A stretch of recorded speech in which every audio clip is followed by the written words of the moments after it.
Hey everybody, I'm going to do a quick public service announcement on this knife here. This is the Cold Steel SR1, and last year it was one of my favorite new Cold Steels that came out, and overall it's one of my favorite Cold Steels, period.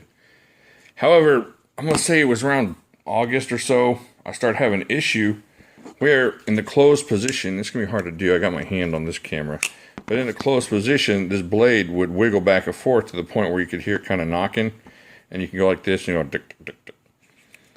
And so I put it in a super safe place. I think it was around the flood, time of the flood around here, so I didn't get around to it.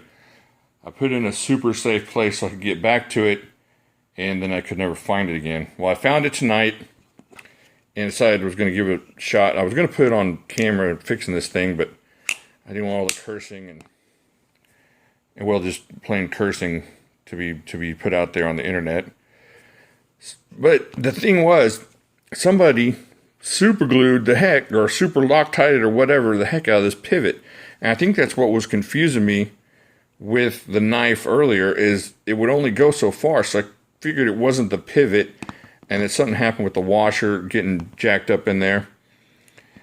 But the pivot would only just turn, and then it was locked into place. The thing was locked up. And so I cranked down on my Weehaw, and that's all it was white Loctite or super glue or whatever they did on this. And I bought this brand new from Knife Center last year. So it wasn't secondary or anything like that. Somebody did that on purpose. Got in there, you know, cleaned out the stuff, cleaned out the gunk. There wasn't anything wrong with the washers. They are Teflon washers, but they were perfectly flat. They weren't all wrinkled up like I figured they would be because of the way that blade was acting. And what it was confusing to me is a lot of times when you have that much blade play when it's open or when it's closed, you're gonna have a little bit when it's open, and this thing was locked up when it was open.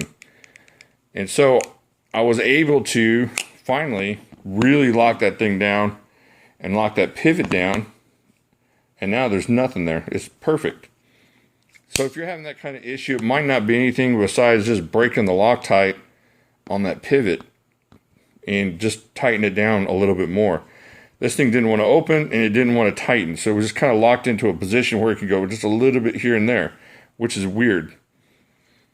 So I just want to let y'all know that if you have an SR1 and you're having any kind of that kind of issue, it might not be that the washers are all ganked up, which I thought mine were. It's kind of cool though, because I didn't know where this was. I've been looking for it. I finally found it, and mine, you know, in the back of my mind, my SR1 was all messed up. So now it's kind of like I got a new SR1. That's always cool, right?